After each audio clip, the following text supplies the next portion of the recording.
ध्यानाभ्यास के लिए कृपया अपने नेत्रों को बंद कर लीजिए।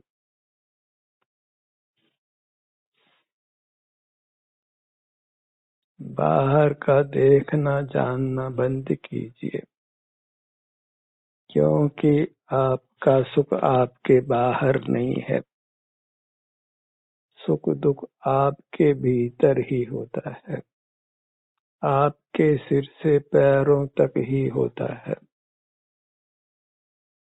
बाहर से ध्यान हटाते हैं तो आपको अपने शारीरिक स्वास्थ्य का अनुभव होता है। यह अनुभव ही मोक्ष का मार्ग है। हम सुख चाहते हैं तो हमें सुख की जो भी अवस्था हमारे भीतर है उसका ही हमको अनुभव करना है। इस प्रकार ये सुख पाने का प्रत्यक्ष स्वाधीन मार्ग है।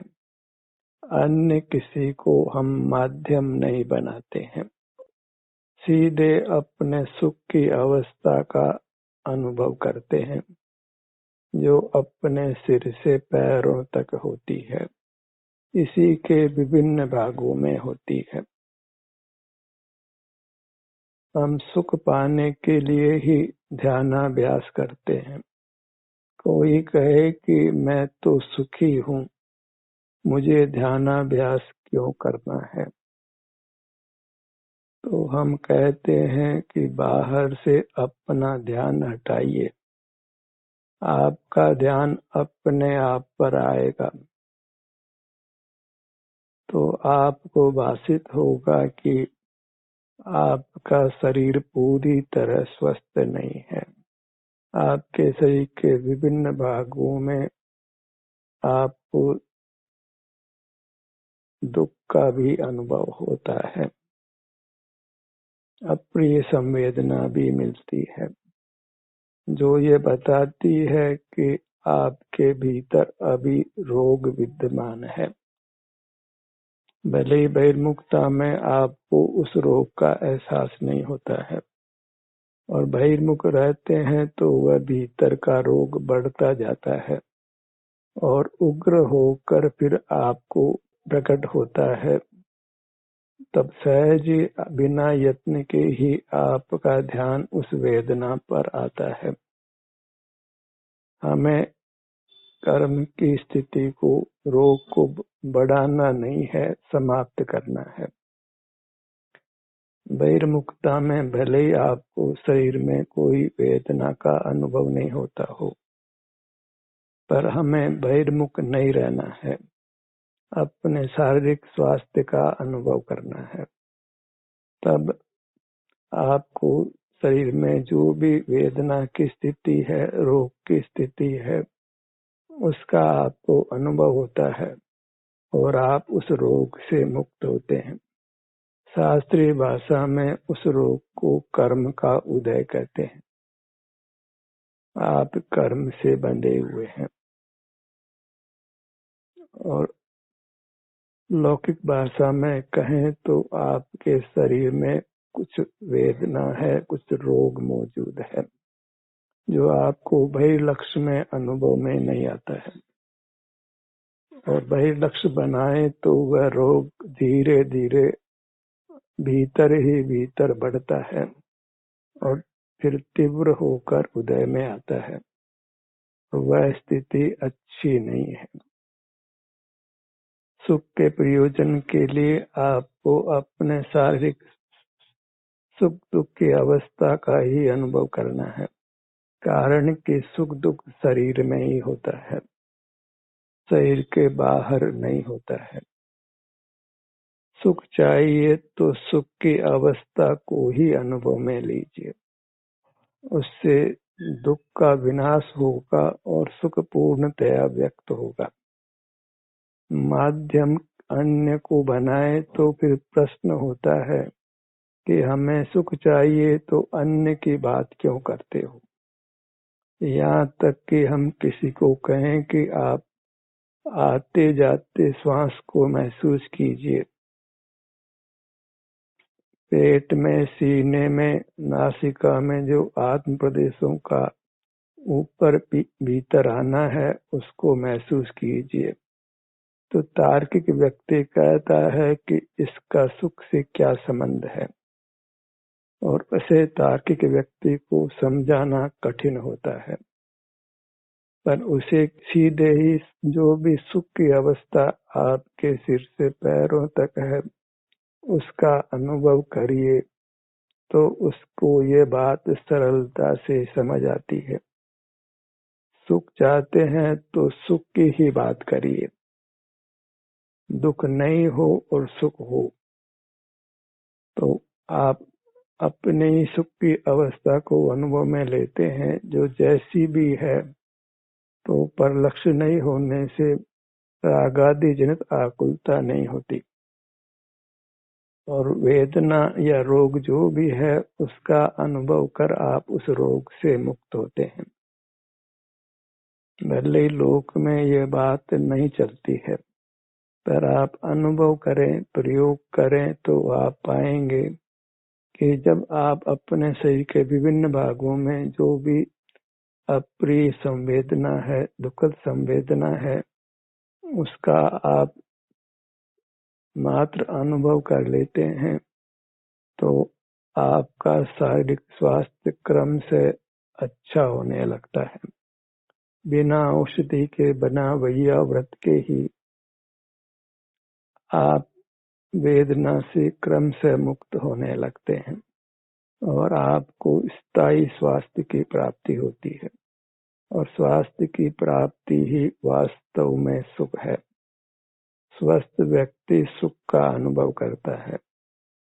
अस्वस्थ व्यक्ति के पास भले ही कितना ही धन हो, परिजन भी हो, मित्र भी हो, लोग यश भी देते हों, पर अस्वास्थ्य का दुख तो भोगना ही पड़ता है।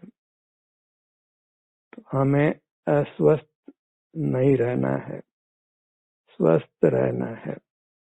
और स्वस्थ रहने के लिए हमें अपने सुख की जो भी स्थिति सिर से पैरों तक है उसी का अनुभव करना है। मूर्त पदार्थ जो सुख स्वभावी नहीं है उनको देखने जानने से सुख होता है, दुख होता है, पर वास्तव में वह मूर्त पदार्थों से नहीं होता है, मूर्त पदार्थों के लक्ष्य से होता है।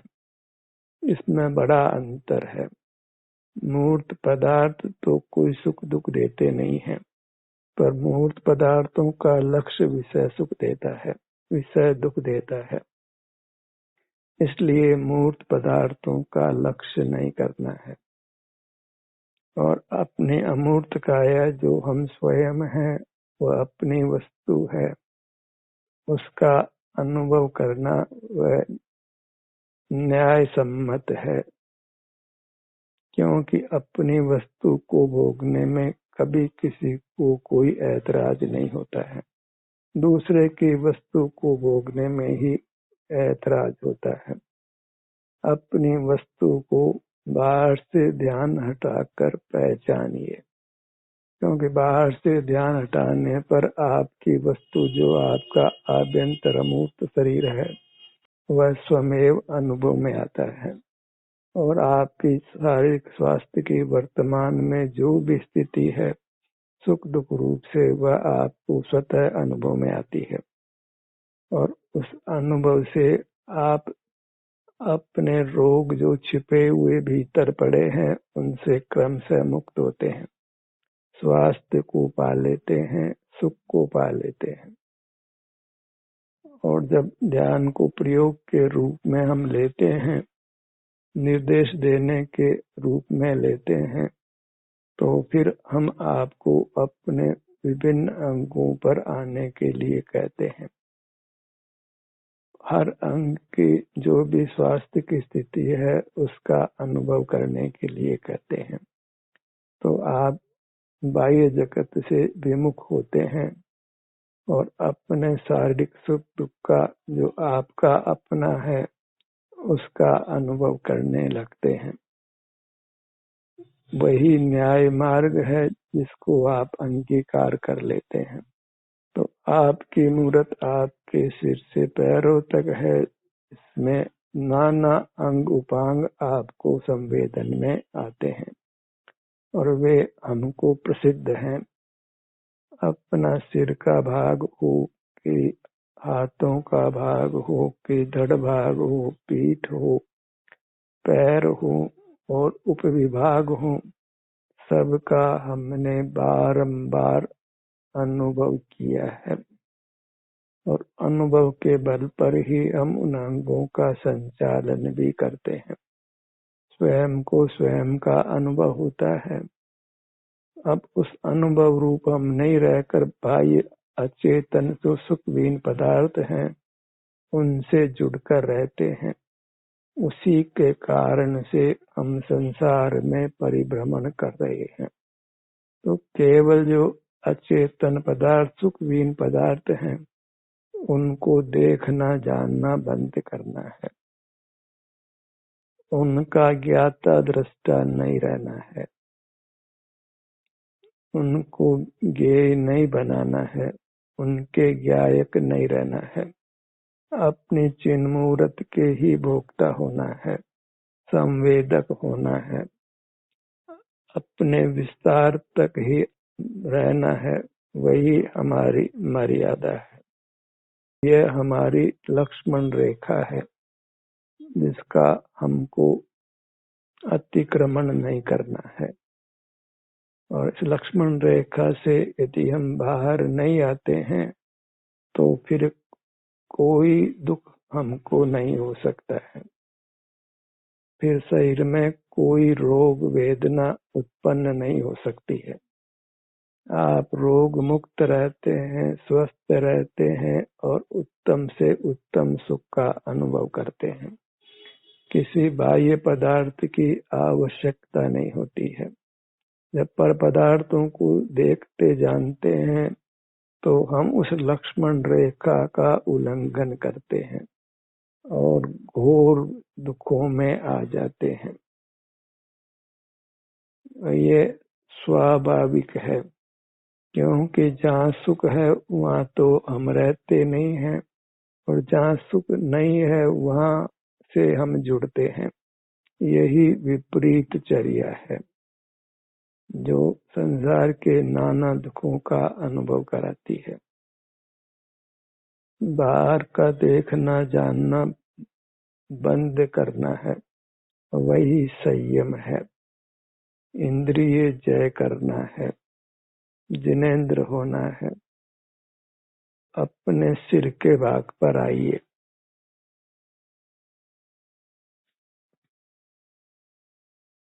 यह प्रयोग पद्धति है। निर्देश इसी प्रकार होता है। सिर के भाग में जैसी भी संवेदना मिले वह आपके स्वास्थ्य की स्थिति को दर्शाता है। सिर के स्वास्थ्य का आपको अनुभव कराता है और ये अनुभव ही हमको शारीरिक दुखों से मुक्त कर शरीर को स्वस्थ कर उत्तम सुख का अनुभव कराता है। फिर नैसर्गिक क्षुधा की वेदना, प्यास की वेदना, निहार की वेदना, नाना प्रकार की वेदना जो शरीर में हो सकती है वह नहीं होती है। कोई रोग नहीं होता है जब हम अपने शारीरिक स्वास्थ्य का ही अनुभव करते हुए रहते हैं, क्योंकि वह चारित्र है, स्वरूपाचरण चारित्र है। अपना स्वरूप सिर से पैरों तक ही है। उसी का हम आचरण करते हैं अर्थात अनुभव करते हैं तो हम अपने सुख को पा लेते हैं, क्योंकि सुख गुण का विस्तार अपने सिर से पैरों तक ही है। गुण द्रव्य से बाहर नहीं होता है। गुण की पर्याय भी द्रव्य से बाहर नहीं होती है और हमारा द्रव्य प्राप्त मूर्त शरीर के बराबर है। हमारा सुख गुण भी इसी के बराबर है और सुख गुण की पर्याय भी इसी के बराबर है। अपनी तो सारी दुनिया ही प्राप्त मूर्त शरीर के बराबर है। उसके बाहर तो परदेश है, जहाँ हम स्वाधीनता से विचरण नहीं कर सकते हैं। वहाँ अन्य के कानून लागू पड़ते हैं। हमारा कानून हमारे स्वदेश में ही लगता है। अपने ललाट बाग पर आइए।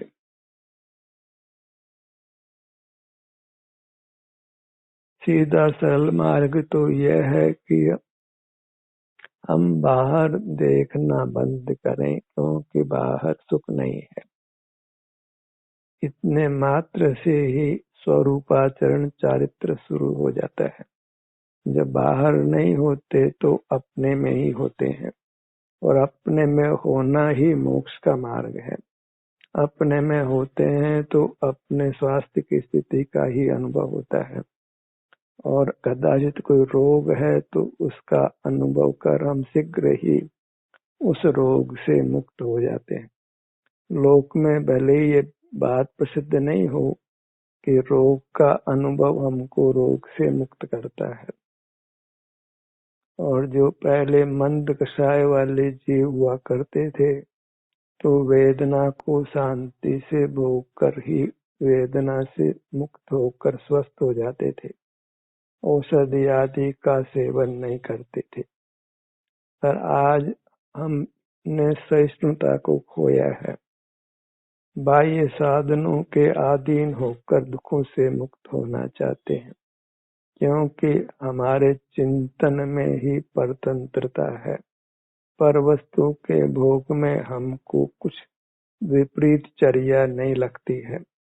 जैसे पुद्गल को तो हम चाहे जैसे भोग सकते हैं, उसके माध्यम से सुखी हो सकते हैं। पर सुख प्रत्यक्ष ही पाया जा सकता है।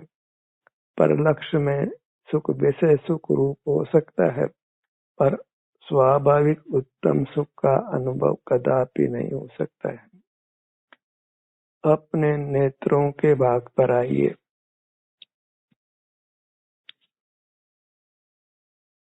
हमें ध्यान भी करना है, साथ में यह भी समझ लेना है कि ध्यान क्यों करना है, और ध्यान से किस कारण से हम उत्तम स्वास्थ्य उत्तम सुख को पा लेते हैं।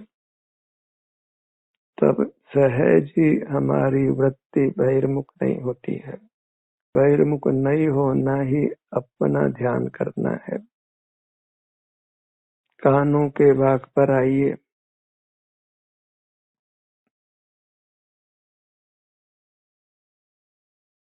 जिसने भी बहिर्मुखता को बुरा जाना, इंद्रिय ज्ञान को बुरा जाना, इंद्रिय ज्ञान में विकल्प भी आया, स्मृति भी आई, तो इतने मात्र से ही वह मोह से मुक्त होकर परमात्मा होता है।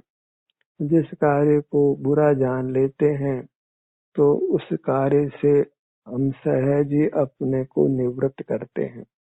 क्यों बुरे काम का बुरा नतीजा होता है, ये जान लेने पर फिर बुरा काम कौन करता है। बहिर्मुख रहना ही बुरा काम है, उसका ही बुरा नतीजा मिलता है। ऐसा निर्धार होने पर फिर कौन बहिर्मुख रहेगा। फिर वह सिर से पैरों तक अपनी मूर्त को ही भोगेगा।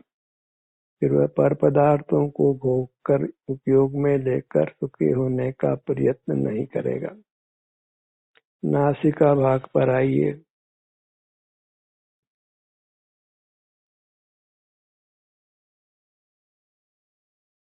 किसी भी काम को हम तभी करते हैं जब उसको हम हितकर मानते हैं, सुखदायक मानते हैं।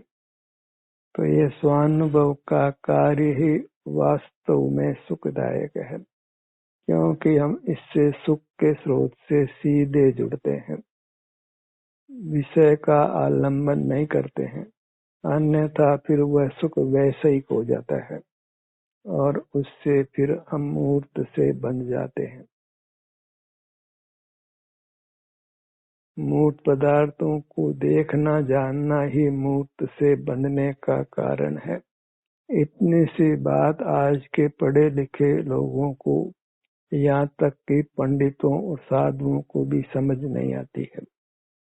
वह मूर्त पदार्थों को देखते जानते हुए रहता है। जनागम का तो इतना ही उद्घाटन है कि जीव मूर्त पदार्थों को देखने जानने से मूर्त से बनता है।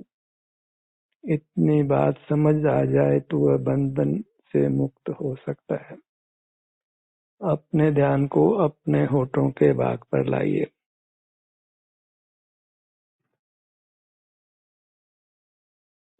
आप किसी भी भाग पर आकर ठहरते हैं तो आपको अवश्य ही कहीं न कहीं कुछ न कुछ अप्रिय संवेदना मिलती है।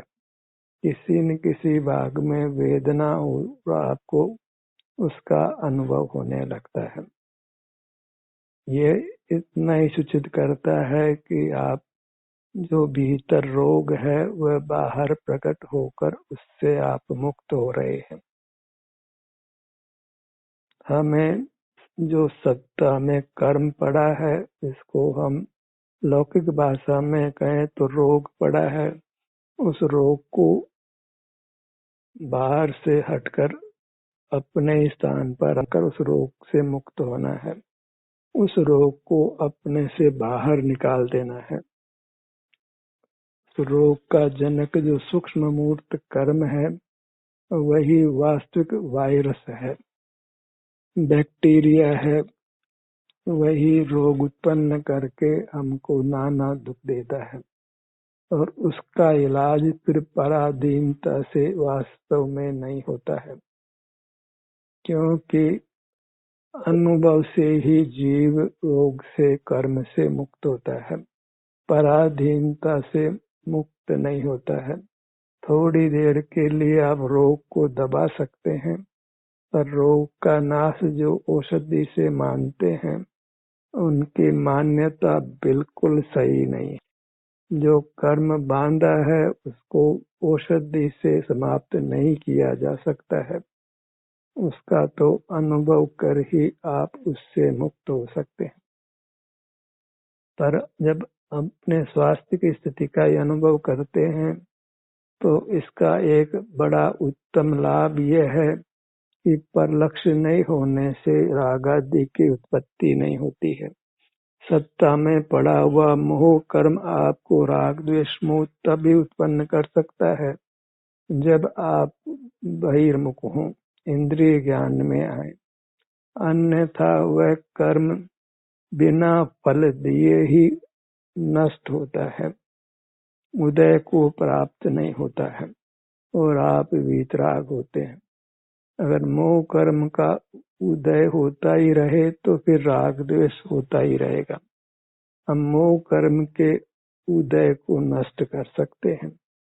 उसका हेतु इतना ही है कि हम मूर्त पदार्थों को नहीं देखे जाने, तो फिर मूर्त कर्म जो मोह है वह उदय को प्राप्त नहीं होता है, बिना फल दिए ही खिलता है।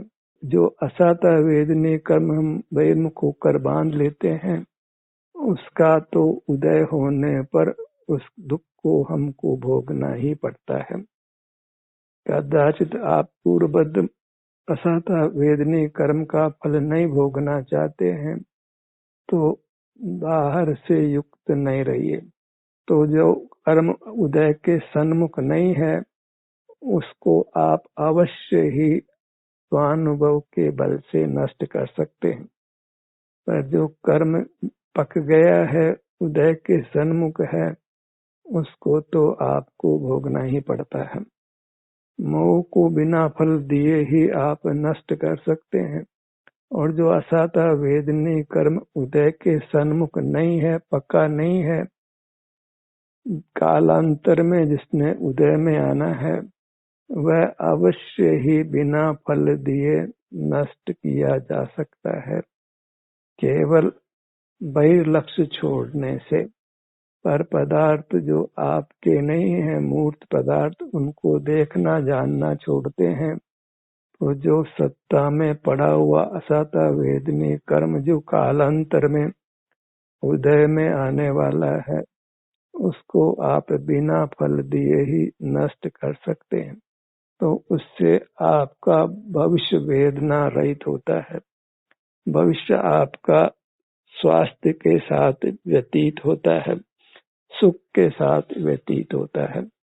इस प्रकार जो दो कर्म बलवान है, मोहिनी कर्म असता वेदनी कर्म, उन पर आप विजय पाते हैं।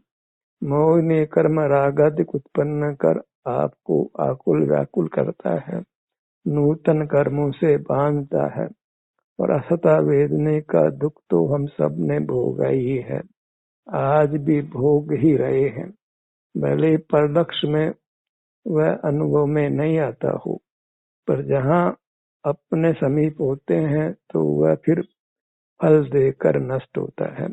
अन्यथा तो वह सत्ता में पड़ा हुआ पुष्ट ही होता जाता है, रोग भीतर ही भीतर बढ़ता जाता है। फिर कैंसर, डायबिटीज, किडनी आदि, हार्ट आदि और नाना असह्य रोग आदि के रूप में बाहर आकर वह हमारे असमय में प्राण भी ले लेता है। ऐसी स्थिति को हमको नहीं आने देना है। उसका एक ही उपाय है कि हम मूर्त पदार्थों को देखना जानना बंद करें। आज तक गंभीरता से हमने इस बात को लिया ही नहीं है, बड़ी स्वच्छंदता से मूर्त पदार्थों को देखते जानते रहते हैं। कोई बचपन से हमको अब तक ऐसी देशना भी नहीं मिली है कि हम मूर्त पदार्थों को नहीं देखे जाने, बहिर्मुख नहीं रहें, विचार भी नहीं करें, कुछ स्मरण भी नहीं करें। सब विचार और स्मरण पर के बारे में ही होता है, क्योंकि स्ववस्तु तो केवल अनुभव गम्य है। आत्मा के संबंध में विचार भी एक कल्पना मात्र है, क्योंकि आत्मा विचार का विषय बिल्कुल नहीं है, वह केवल संवेदन गम्य है। उसका तो सुख दुख रूप से ही ग्रहण होता है। आत्मा का अनुभव अर्थात अपने शारीरिक सुख दुख का अनुभव करते हुए रहिए, वही मोक्ष का मार्ग है। उसी से आप मोहिनी कर्म असता वेदनी कर्म पर विजय पाते हैं, और उन दो के विजय पाने पर शेष कर्मों पर सहज ही विजय हो जाती है। आप आठों कर्मों से मुक्त होकर परमात्मा होकर अविनश्वर उत्तम सुख को पा लेते हैं। ध्यान का सत्र यही समाप्त होता है।